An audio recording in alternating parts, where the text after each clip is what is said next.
Valley Talk on News Talk 1580 KGAL. Welcome once again to Valley Talk. I'm Dave Adams. Beautiful day. Spring is coming. The flowers are blooming here in the Mid-Willamette Valley. And, I love springtime here in the Willamette Valley. The trees are blooming. And I didn't used to be a garden person. But, boy, I tell you, it's pretty out there this morning. And the sun is shining, and seeing the trees in bloom on the way to the studio today just makes me really glad to be here in the Mid-Willamette Valley. And I'm glad you're with us today. I'm Dave Adams. This is Valley Talk. On the show today, first up, we're going to be talking about kids. You know, April is National Child Abuse Prevention Month. And in the studios right now, we have Jenny Gilmore-Robinson, director of ABC House. We also have Renee Smith, director of Family Tree Relief Nursery, and Lene Garrett, director of CASA, Court-Appointed Special Advocates of Linn County. And Lene, we had Vernon Tunnell. I hope I keep messing up his last name, but we had him in the studio yesterday, and he says, and he's 78 yes. or something I don't want to give him away, but okay. yes.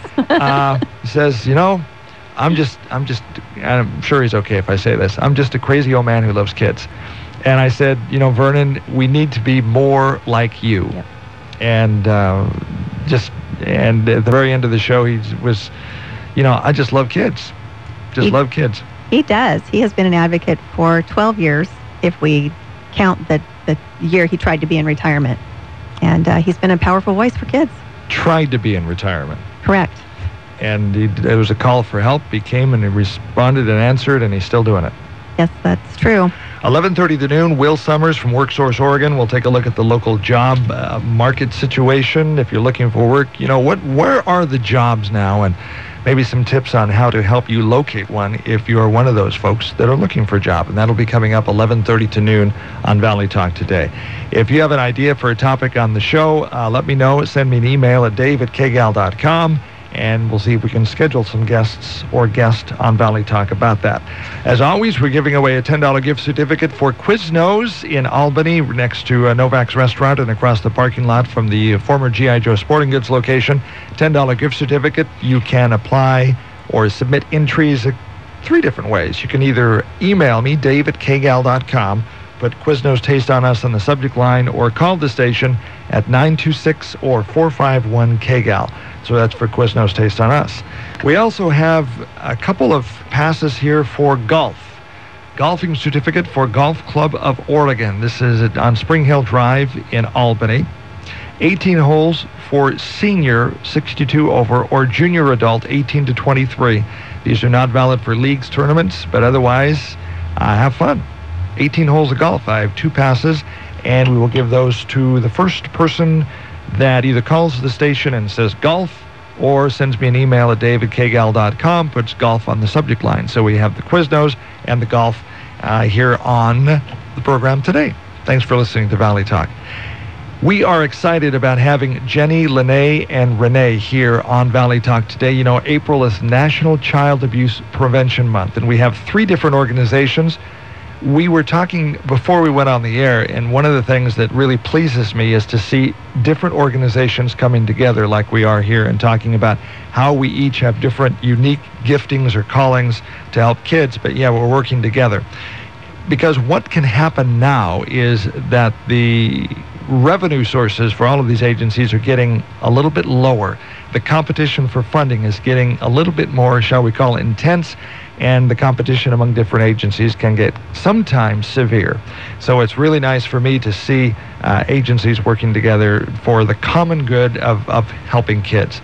So first of all, let's talk about the roles of the different organizations. We'll talk about how they work together, especially as partners in the Linn County Committee for the Prevention of Child Abuse. So Jenny, you're up first. Jenny Gilmore-Robinson is the director of ABC House. What is ABC House? Hi, Dave. Thanks for having me. ABC House is the local child abuse intervention center for Linn County and for Benton County. And what that means is that when there is a concern that a child may have been abused or neglected and a report's been made to the authorities, so DHS or law enforcement, that child comes to ABC House for what's called a child abuse assessment. That's typically 3 parts. The first part is a medical exam by doctors who are trained in child abuse medicine, trained in being able to recognize the signs of abuse and then to treat it. The second part of an assessment, if a child's old enough, is a forensic interview. And that's an interview where someone who has a professional with advanced training in how to talk to children, how to ask them questions in a right way about what happened to them one way or the other. And then the third part is advocacy services, which is connecting, making sure that these kids and their families are getting the information they need about this process that they're involved in, this investigation process, and gets them connected to any other resources they might need, like mental health or housing or domestic violence intervention. Mental health we offer on site, but for those other services, we connect to our local partners. Are we seeing more child abuse out there now, either driven by the economy or other factors? You know, that's a great question. I think we can all say that we're all serving more children into families.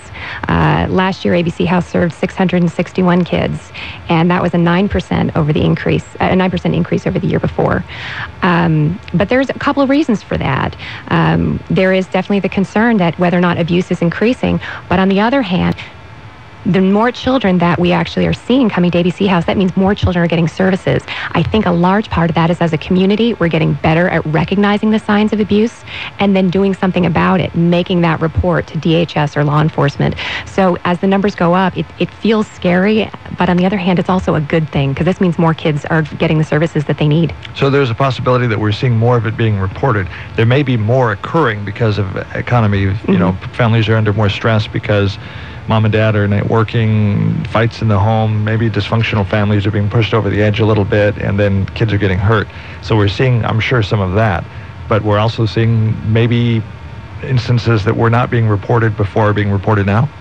I think so. I also think that, I do think that the economy is playing, anecdotally, I think the economy is playing a role in certain types of abuse. Things like neglect, physical abuse. These, we're talking about families who are under a lot of pressure given the economy. They're stretched really thin, tempers flare. When families are pushed to the edge, abuse can happen. I think there are other types of abuse, though, like sexual abuse, that I don't think the economy plays a role in. So I think it's a mix. Okay, thank you. Well, let's talk to Renee Smith, Director of Family Tree Relief Nursery. Renee, thank you for being with us on Valley Talk. Thank you as well, Dave. Well, and I just want to dovetail on what you and Jenny were just speaking of, because that's really the heart of the services that Family Tree Relief Nursery provides. So we're an early childhood services organization. We work with nurturing children and their parents to help them build healthy, thriving families, because we believe that healthy, thriving families are so important to a healthy, thriving community. And when resources are stretched thin, when people are struggling, that's where we come in to help connect them with services. So we provide a therapeutic classroom experience for their young children, where the children come and work on their social and emotional development, learn to play well, get along with each other, bond with their adults and with their friends, so that they'll be ready for kindergarten when that comes along, as well as we go out and meet with the families in their homes. And that's where we really look at the whole family, and we look at what their strengths are and then help them build on that. So we do a lot of referrals to other services for food, housing, help people get signed up for SNAP benefits and WIC if they're not aware of that, and just help support that family. So many of our families don't have a healthy family support system for them. So many of them came from families that struggled when they were growing up. They didn't know what a nurturing parent was, and so they know they want something different for their families. So they reach out to us and help them be able to do that. So we do a lot of one-on-one parent coaching in those home visits, as well as the big three for young children: sleeping, eating, and going to the bathroom. So all really areas around when you're feeling stressed and overwhelmed by other things, those things kind of slip by. So we really help to strengthen the family, be able to meet the needs of their family in their home. And then the other piece is we offer evening parenting classes, where parents come together, realize they're not alone, that there are other parents working to increase their parenting skills, so they really form that community, so they don't feel so isolated. We provide transportation and food, and then really good camaraderie around that, and really helping to normalize parent education for parents, because fortunately my boys are grown, but they did not come with an instruction booklet. I was lucky enough that I had family resources, and I knew where to go. But so many of our families didn't grow up with that, but they all know that they love their children. They want something different. So we really are there to help support them to meet their goals for them and their family. So are you also a daycare center, or are you a daycare center for at-risk families? What's your niche? We are technically a certified child care center, so we come under all the rules and regulations for safety and programming, but we don't offer day-long child care. Our children come in the morning 2 times a week for about 4 hours. They come, they get 2 meals while they're there. They work with our teachers and interventionists, really helping them navigate their little world. They get to play outside, they get hugs, they get to read stories with teachers and really work on that, engaging and interacting with other adults in their family, and then we send them home on the bus to their parents. And so unfortunately, we'd love to be able to run more programs, either maybe longer hours or more times a week, but really we just don't have the funding for it. So then we carry that education over into the homes with the parents to help them do things in their home to help build on what we work in with our families. So many of our families don't have a schedule for their family. So we work a lot on routines, healthy routines, about nutrition, about really just all the questions that if you had a grandma who knew how to raise kids, those are the questions you might ask her. So our families don't have those family resources. So we support them in finding that information and helping them sort through some of those decisions. How do families and kids get plugged into Family Tree Relief Nursery? So they can find out about us sometimes with our partners here in the room, as well as their pediatricians. We work closely with the WIC offices, with the school districts if they know families have younger children. Pediatricians' offices are a great place, as well as just family members, friends, churches. Really, it's just spread by word of mouth. Okay. Lene, thank you for being on the show. And Renee Smith, Lene Garrett, Director of CASA of Linn County. And Lene, thank you for being with us once again on Valley Talk. We appreciate you having us, Dave. Thank you. We had Mr. Vern here yesterday, and he was a good spokesperson for CASA. Mr. Vern, they call him Mr. Vern. I said, do they call you Grandpa? And they said, no, they just call me Mr. Vern. Mr. Vern, yes. Neat guy. He is a wonderful man.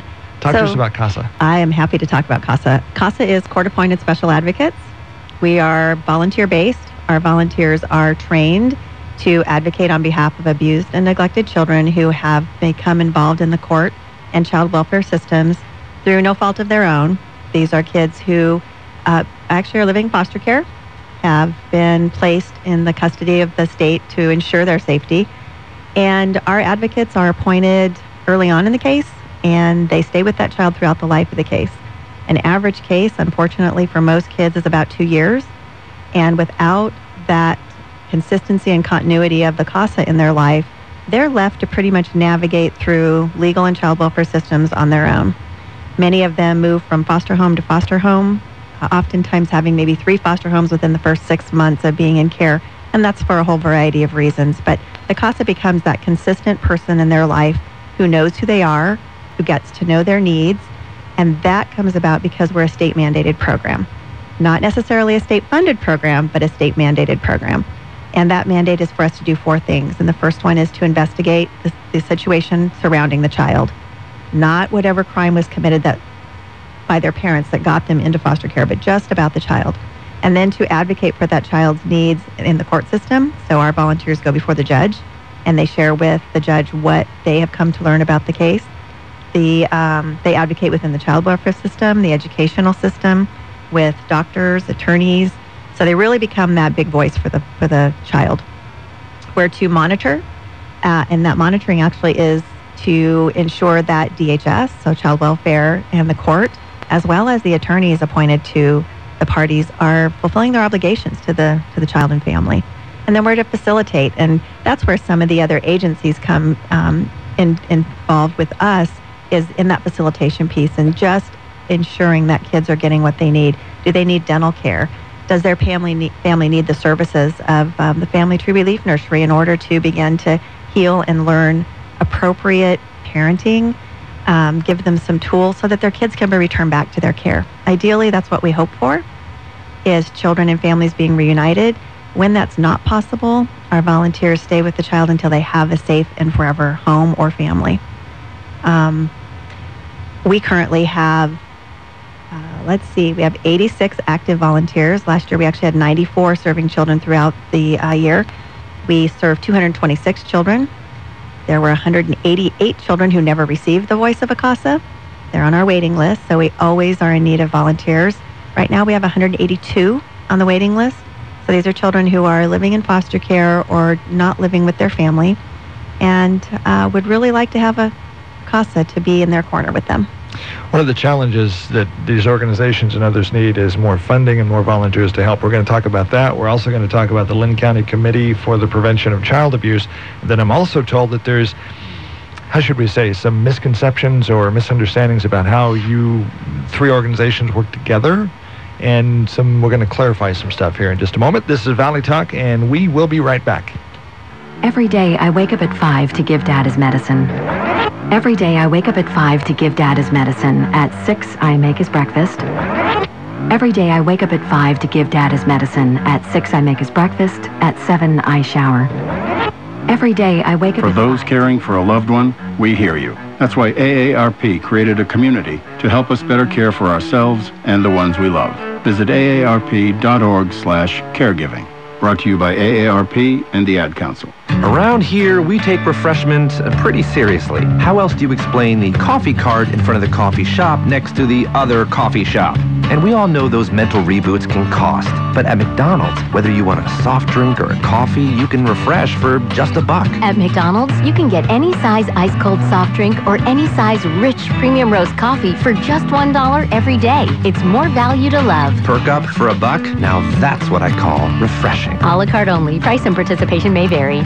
My mother's advice, write thank you notes. My latest, Dear McDonald's, thank you for the dollar menu. Thank you for years of delightful tastes like the McDouble, McChicken, sweet tea, and more. Each just $1.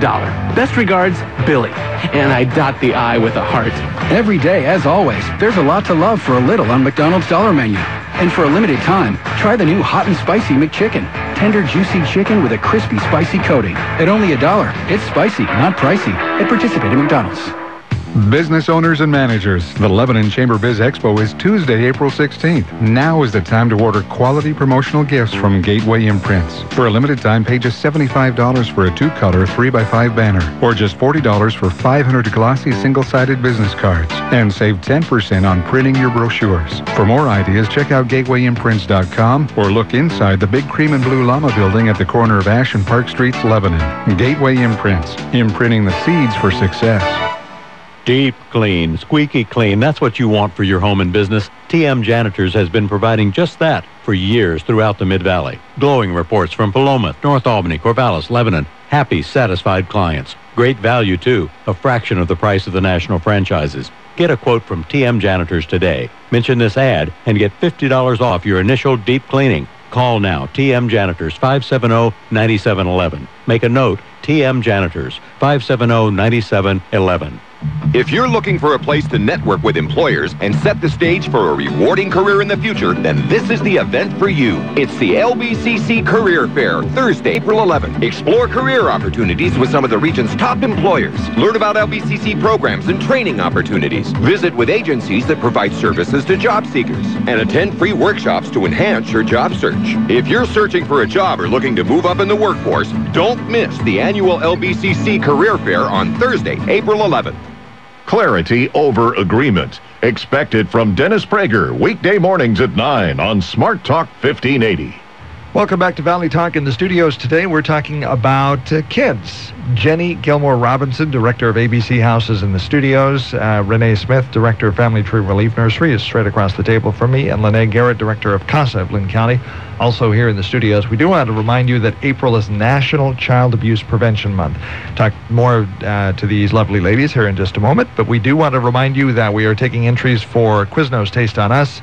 Dave@KGAL.com is the email address, or call the station at 926-KGAL or 451-KGAL. We also have a couple of passes for, I think it's 18 holes here. We have 9 holes. Oh, yes, we do, right here. Oh, we have different categories. We have 9 holes of golf. Spring Hill Drive Golf Club of Oregon. And we will give away 2 of those to... we'll give away a pair to the first person that emails me at dave@kgal.com. And we will get you some golf. And thank you for listening to Valley Talk. So we're giving away the Quiznos, and also, tell you what, 9 holes or 18 holes, you tell me which one you want, and we'll give them to you, all right? Sounds fair? Sounds fair. Thank you for listening to Valley Talk. Jenny, Lene, and Renee, we were talking before the show began that there's some misconceptions and some things that we want to clarify as far as how these organizations work together, and sometimes they come to one organization looking for the services of the other. What would you tell folks? I would say that child abuse is an epic problem, and the services that we have are on a spectrum. ABC House, Family Tree Relief Nursery, and CASA all play really important parts on this spectrum, but we all do different things. Sometimes we get questions, someone will call and say, ABC House, aren't you guys just like CASA? And I say, no, we actually do very different things, but we all play a really important part on this, on this spectrum, and one agency really can't do it alone. Well, and I think the important thing is that we all care about healthy children and safe and thriving communities. And we know that parents need support in that. And so regardless of where we come into that spectrum, that we're all working towards the same goal. I joke all the time that I'm really trying to put Lene and Jenny out of business because we are so much on the forefront of prevention that if we can intervene with families early and support them, that they wouldn't have a need for CASAs and the ABC House. And so really letting people know the important work that we all do to keep families safe and to create a thriving community for Albany to be, so we can continue on living in the great Mid-Willamette Valley. Lene. It's really interesting, the collaboration between the 3 agencies, and we all understand and are deeply grateful for the work that each of the different agencies perform on behalf of children who really need support. And so with Family Tree, they're very involved on the upfront and really a proven prevention model. And so oftentimes CASA will never see the children that are served there. ABC House also is somewhat at the front end because unfortunately abuse has already occurred or it's suspected that it's occurred, and then children get to come in and right away receive really important services that they need to begin to address whatever has occurred and then to begin to heal. Where CASA comes in is a little bit sometimes later, and that's when once that abuse has been identified and parents have been determined not to be safe for their children to live with, then the court intervenes, and that's where a CASA can come alongside that child. So they are very different services, and oftentimes we're not serving the same children. So we're addressing needs of children in different areas and along that spectrum in different places. So the value of all 3 agencies in our community is really pretty high. Let's talk about funding. Is that your biggest challenge right now, funding and volunteers? Oh, it's always. I think it always it's always a challenge. It's always a challenge.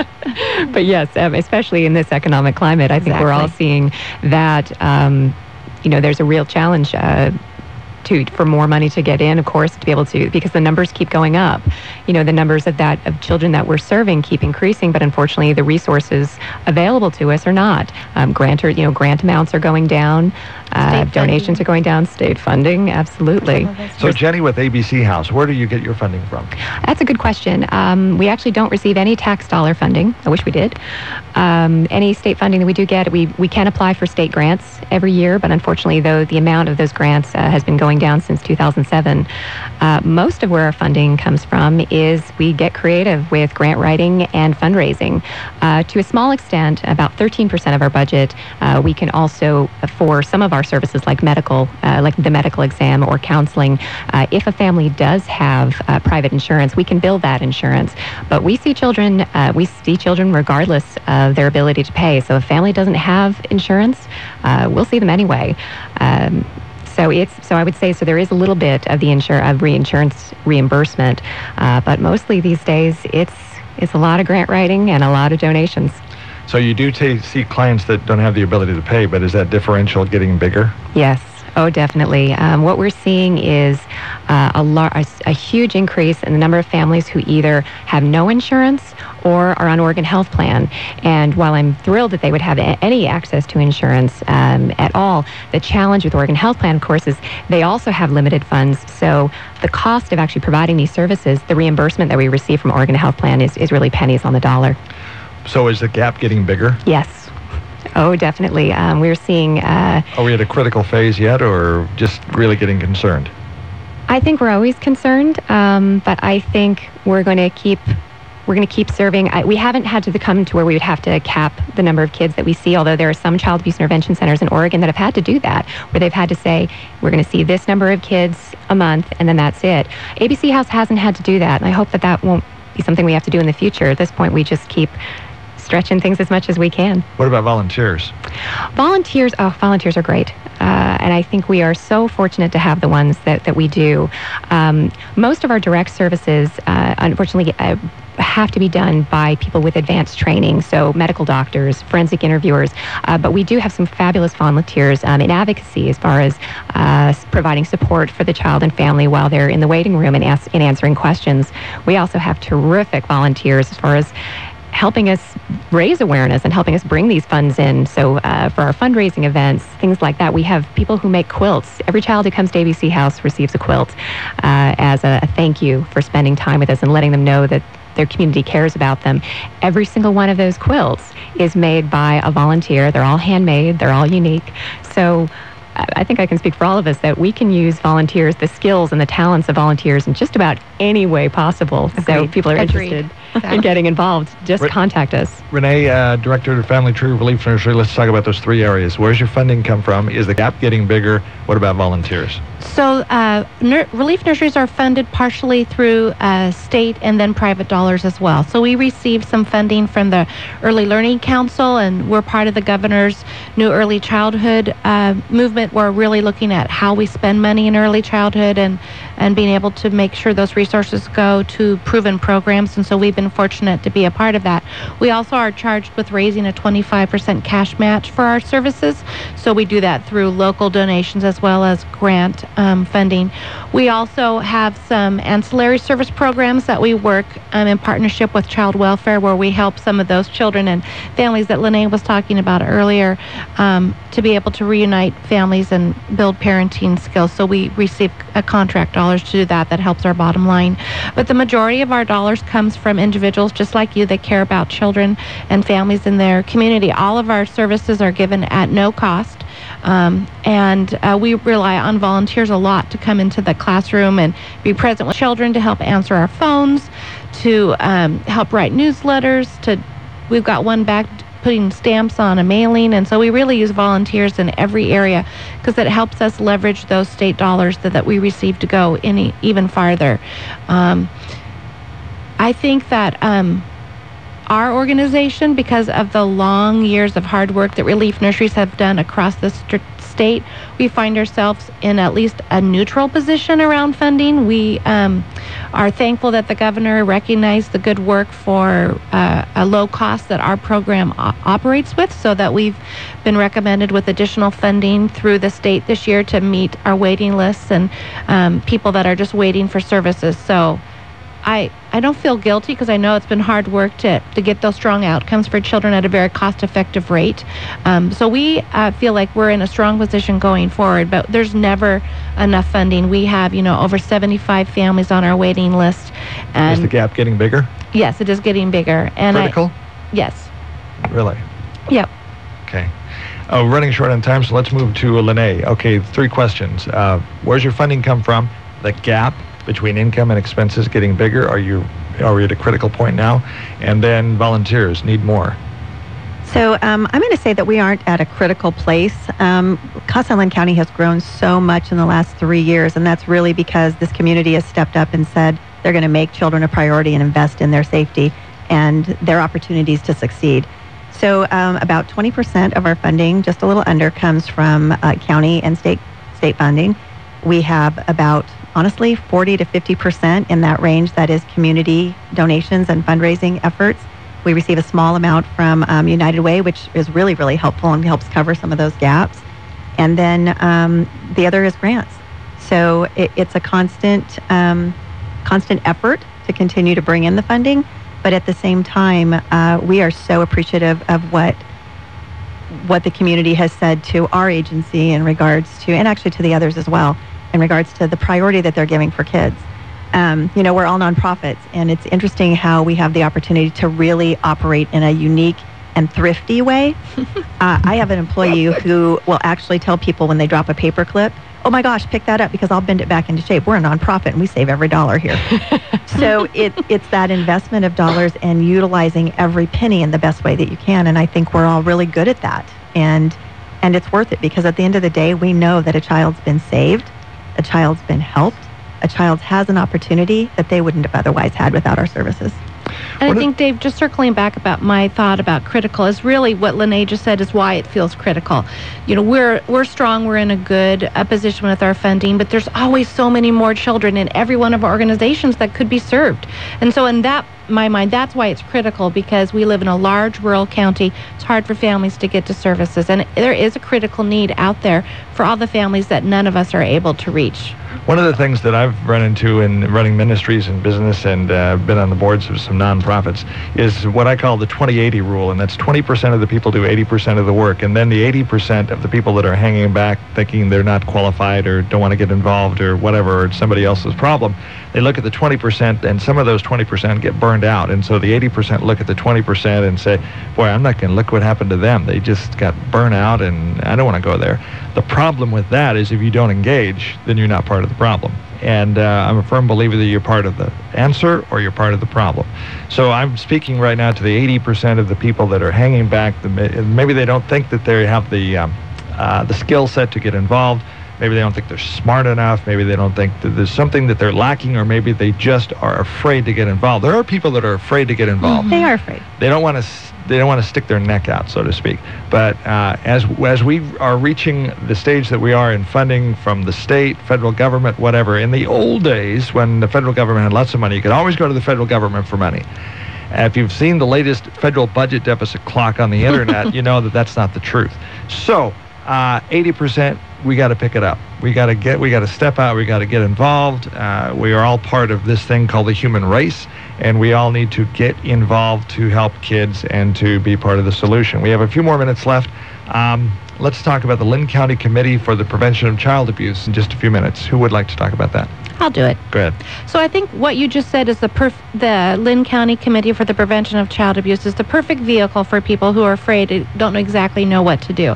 So we all come together to promote Child Abuse Awareness Month in April, and there's a wide range of activities that are going to go on between our Celebration of Hope events in both Albany and Lebanon and throughout the county. If you feel like you want to get involved, you can buy a pair of shoes for our Heel to Heal event that's going to help children that are in foster care. All of us take donations of clothing, personal hygiene supplies, diapers. I mean, there's very easy ways to get involved, and through the committee you can become involved that way as well.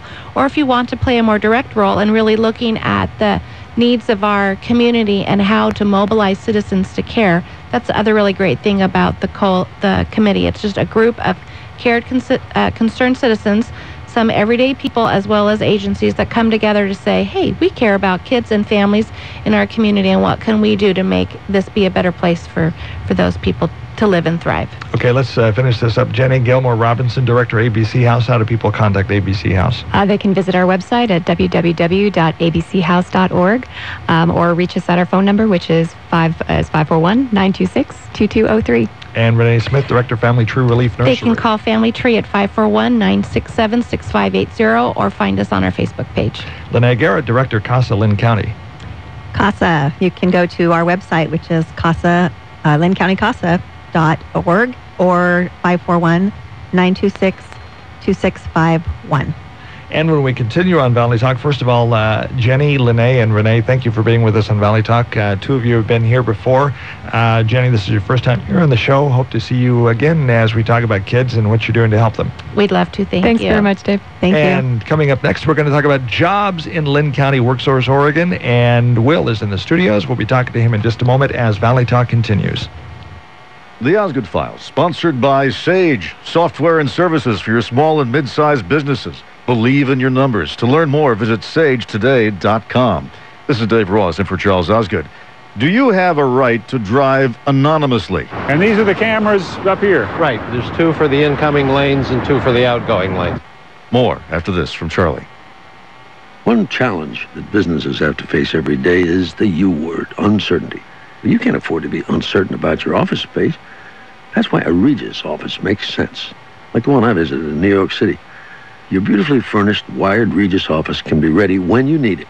It includes a receptionist, access to meeting rooms, and state-of-the-art video conferencing, all with no long-term lease. Call 1-800-OFFICES and get 2 months free when you mention Osgood. That's 1-800-OFFICES. Working efficiently may be the biggest challenge of any business manager. Sage customers get a better return on their time with anytime, anywhere access to critical business information online and on premises. Sage offers extraordinary software and services designed to keep your accounting, payments, and operations integrated and running with maximum efficiency. Grow your business with confidence. Grow your business with Sage. Learn how Sage is helping businesses like yours run more efficiently at sagetoday.com. America today is a land of security cameras, red light cameras, speed zone cameras, traffic cameras, toll collection cameras, and now more cities are installing what I guess we could call who goes there cameras. CBS's John Blackstone is in Tiburon, California, where the camera system duly recorded his arrival. Police Chief Michael Cronin says the cameras capture only the license plate, which automatically runs through a database of vehicles associated with felonies. Officers are alerted by text and email. Of course, they also track everybody else, including the police chief. It shows that I came to work on time this morning at 8:29. But what Chief Cronin didn't expect was how angry the cameras made some people. Some people said they would never come here again, frankly. If we were going to capture the license plate, they felt that was very unwelcoming. And the ACLU finds it downright creepy. Even simply information about when a person comes and goes from a town and which direction they're going does say something about them. When we go to church, when we go to the bar, when we go to the golf course. So while the ACLU hates it, and while some people are threatening to boycott Tiburon, John Blackstone reports that there appears to be one group boycotting Tiburon that no one will miss: the crooks. Since the cameras went up, crime has dropped by 30%. Those numbers are hard to ignore, which is why Piedmont, California, a city entirely surrounded by Oakland, whose crime problem is legendary, will be installing cameras on every one of the 30 roads leading in and out of the city. And while the cameras show only the license plate, what the heck? The next time you drive into Piedmont or Tiburon, why not smile? The Osgood File, Dave Ross, on the CBS Radio Network. Are you thinking about getting new windows but aren't excited about spending 3 to 4 hours with a pushy salesperson from out of town? Hi, this is Brian at Smith Glass. We offer double and triple pane windows with a lifetime warranty for much less than those Portland or Seattle guys. Plus, we're your neighbors. Our salespeople are friendly and helpful. Visit us today on Southwest 3rd in Corvallis or at the foot of the Lion Street Bridge in Albany or on the web at smith-glass.com. On the cutting edge since 1945, Smith Glass Service. Policies issued by American General Life Insurance Company, Houston, Texas. Not available in all states. For details, visit AIGdirect.com. So I knew it was important to have life insurance to protect our family, but I was putting it off. But then yesterday, a girlfriend of mine asked me, point blank, what would happen if you lost your husband? How would you pay the bills? The mortgage? The car payments? Food? And that's when it really hit me, and I realized I needed to get us life insurance. Right now. So I called AIG Direct, and in less than 5 minutes, I had a quote. I was shocked at how affordable it is. Just $17 a month for $250,000 of term life coverage. I feel so much better knowing the kids and I are protected. And my husband was so happy I got the quote. Save up to 70% when you get term life insurance through AIG Direct. Call now for a free, no-obligation quote. It only takes 5 minutes, and you could save up to 70%. 1-800-856-7994. That's 1-800-856-7994. Call 1-800-856-7994. Want to really know more? Just point, click, and learn from the Mid-Valley's best website, KGAL.com. And welcome back to Valley Talk. Dave Adams, glad to have you with us today. We got a lot of golf to give away, and we've got a few certificates here. The first one, we were giving away 18 holes for senior golf. This is 2 certificates here for senior and junior adult. So if you fit that category, 18 holes, if you're 62 years of age or older, or 18 to 23, I have 2 certificates here for Golf Club of Oregon on Spring Hill Drive in Albany. And the first person that signs up for that gets a pair. And the email address is dave@kgal.com. We also have 9 holes of adult golfing. And that's at Golf Club of Oregon, Spring Hill Drive in Albany, Oregon. And first 2 for that, get that. We also have Quiznos, Taste on Us, $10 certificate we give away every day during Valley Talk, thanks to Dale and the good crew at Quiznos. I eat lunch there every noon, and it's wonderful. Very healthy. Love the meatball sandwich there. And we'll be doing that, giving away that in about 15 minutes. Dave at KGAL.com or call the station 926-KGAL, 451-KGAL, and be involved in Quiznos Taste on Us. Let's get back to the program here because we're running a little bit late. Will Summers as a workforce analyst with the Employment Department of Oregon, and Tracy Moreno, manager of the Linn Benton Employment Services. Thank you for being with us on Valley Talk today. Thanks for having us, Dave. Will, where are the jobs? That's a real good question. In what fields? We're starting to see the normal, what we call normal seasonal hiring. In the spring, you're going to see the folks that, as they get ready for the tourist season, as people start building things, as these are the normal things that we see. Well, we're starting to see some of that come back. We're not talking huge numbers yet. Demand is still pretty low for a lot of things, but we're seeing some of our employment grow. So when we see employment grow, we always look at this as one of the indicators of economic vitality or economic health. So are we seeing more employers out there asking for workers, or are we just slowly coming out of the bottom? In other words, what people are wanting to know is, have we hit bottom yet, and are we coming out? One of the gauges we use is, are employers out there looking for workers? Well, as I was traveling around today, I noticed a couple of places that had signs out saying, now hiring. I've noticed that too. Businesses are starting to look for workers. I think we've been bouncing along the bottom for the past couple of years. We haven't seen that dip down where we're losing more and more people, but we haven't seen it really moving up at much of a trend at all. It's what I call bouncing on the bottom. Now that's Linn County. Benton County, where they've had OSU is trying to bring 35,000 students to the campus there.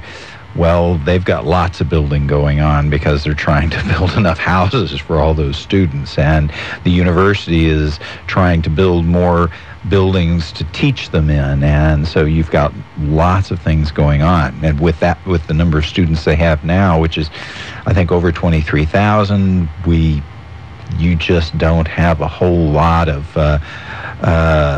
downtime, because they're going to have the services that the students need, the clothing, food, all the different things that students are going to buy. Beer. On occasion, yeah. Tracy Moreno, manager, Linn Benton Employment Services. It's your job to kind of connect workers and employers together. Yes. What is the biggest challenge in doing that right now?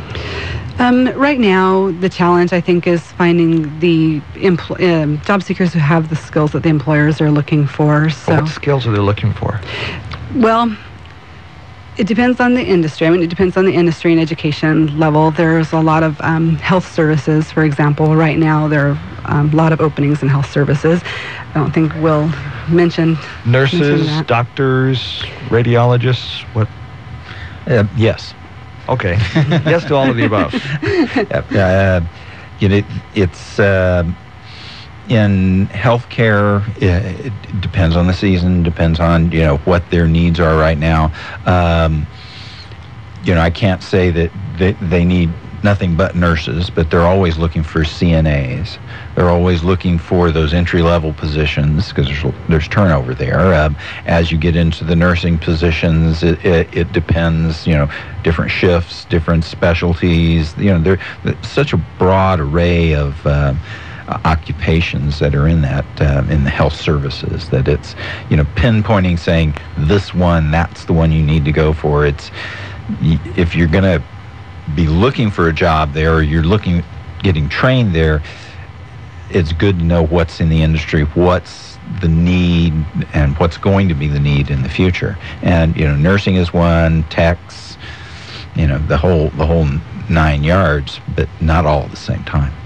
Tracy, as somebody who's maybe been displaced by an employer that's downsized, and maybe there's not a job readily available in their skill level, at what point do they kind of drop back and punt and go and get training for another source? What's a good advice to give them as far as, okay, if you've been looking for this job for 6-8 months, maybe you ought to think about something else? Mm-hmm. We do encourage people. One of the things that our staff do when they meet with job seekers in the employment department is do some kind of a determination on what the person's prior skills and abilities were. Our system is called iMatch Skills, so the person registers in that system, and they give us a good work history and, skills, education, background. And, a lot of times people do want to go back to work in the same industry that they just came out of. But you're right. If they haven't found anything in 6 to 8 months, there are training opportunities out there. For people just starting unemployment, something that a lot of people have been interested in is a self-employment assistance program that we have that allows people to be on unemployment insurance and be starting up their own business rather than being out there pounding the pavement looking for a different kind of job. So that's something that... Let's say somebody wants to start their own business. Let's say they make widgets, and nobody here makes a widget, but they've never started a business before. And for somebody who's never done that, there's a lot of mistakes they can make. Is there any kind of advice, support that you can give them? Okay, you want to start your own business, nobody else is hiring, maybe it's a good time, what are you doing? And there are some 101 skills that they need to at least get put some training wheels on the bike initially. Yes, absolutely. Linn Benton Community College has an excellent program called the Small Business Development Center, and that is where I would refer any of those people looking for that kind of assistance. Is there a fee for that? I'm not real sure. Barbara Bessie runs that program out there, and for that kind of help when they're starting at jump that you're talking about, I don't know that. I imagine none of the education is free, but I imagine there are services that they can help the beginner start and realize what they don't know, and supply them classes and other things. And I think that's part of what this program that the employment department offers is a way that if there are costs, you're getting an unemployment check that helps defer some of that. What's the biggest mistake job seekers make in looking for a job? I think the biggest mistake is that they will tend to really want to get back into the same job that they just left, and maybe it's gone, maybe it doesn't exist anymore, and they kind of hold out that hope. They want to also say they've been with a company for a long time and they were at a high level of payment. They want to start back out at that high level, and sometimes they don't realize that it's going to be, starting down at a lower level, maybe reducing their wages a little bit to start out with. And so sometimes they have to lower that expectation, especially if they've been looking for a long time and they're not finding that. And holding out and holding out and holding out, I think, is the biggest mistake, because there's a lot of things that they could do in the meantime. There are the training opportunities.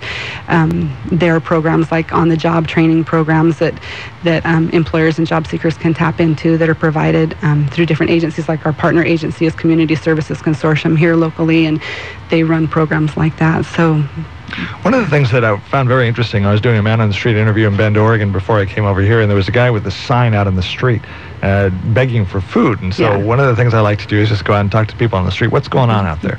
And I said, why are you doing this? You look fairly well-dressed, and you're sitting here with a sign asking for food. What's your story? And he was in construction. He made pretty good wages, and he said, well, there's not good construction work going on in Central Oregon, the Bend, Oregon area now. But I don't want to move. Really? So you're going to sit out here with a sign and beg for money, and there's maybe jobs in, I think, North Dakota, South Dakota is doing some construction there in the oil fields. And that's kind of where the gold, black gold is buried right now, so to speak.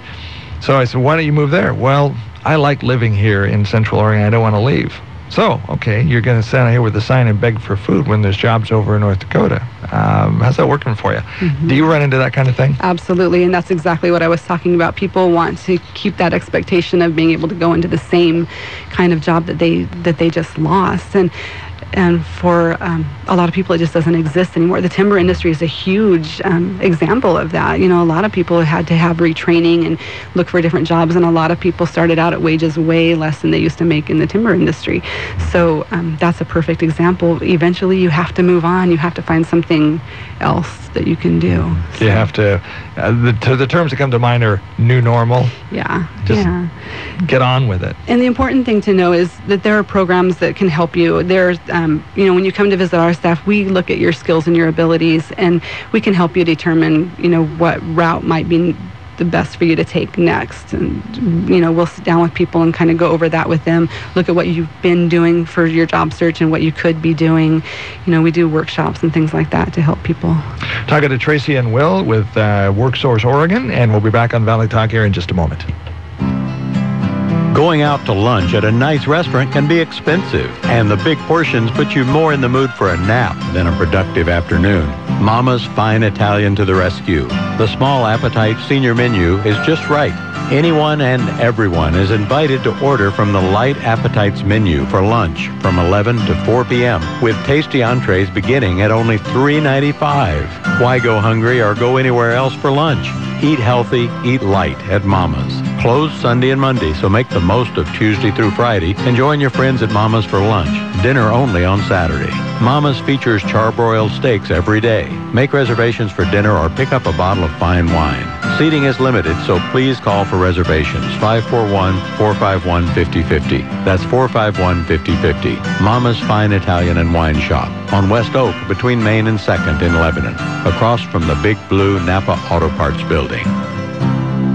Having a confident smile can change everything. Just think if you never again needed tight lips to hide behind. Instead, think how you could feel during the liberating joy of a beaming, wide-open grin. It really can happen.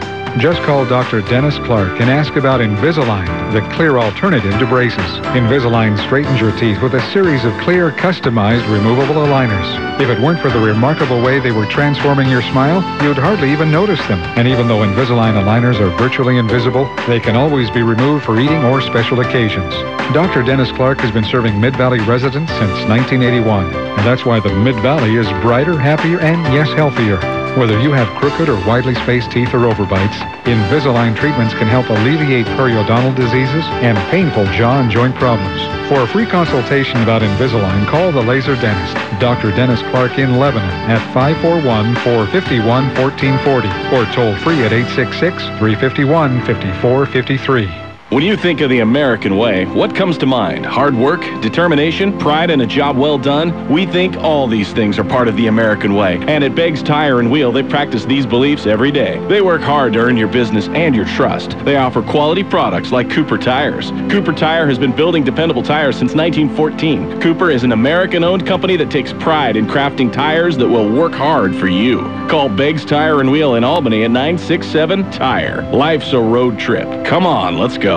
You depend on your car and you depend on your mechanic to keep that car running right. Depend on Wacoma Auto and Radiator Service. Over 70 years of combined experience repairing and servicing all late model cars. ASE certified master technicians Chuck, Bill, and Wally are TechNet professionals, offering the latest computer diagnostics, affordable rates, and a nationwide warranty on all parts. Wacoma Auto and Radiator Repairs in Corvallis on Cornell, just off 9th Street, down from the Goodwill. You can depend on Wacoma. Valley Talk, weekday mornings on News Talk 1580 KGAL. Valley Talk, just a few more minutes left to go on the show. Will Summers, the question I've wanted to ask, wish we had more time to talk about it, was the numbers when we talk about the unemployment rate. And boy, we've got a minute left. So you have your 60-second elevator speech ready? I certainly do. The unemployment rate has been really steady. In other words, it's been flat. It's not been moving up and down a whole lot. And that's really indicative of what's going on. We haven't seen a lot of layoffs, but we haven't seen a lot of job gains either. The economy in the area has been very flat. Up in Portland, it's a different story. They're adding a whole lot of people. Their unemployment rate is going down really fast. The Benton County with OSU, hey, they're pretty steady. Linn County, wheat manufacturing, it got hit really hard. So It's real steady right now. Around the clock, around the world. Your first choice for information is News Talk 1580, KGAL, Lebanon, Albany, Corvallis.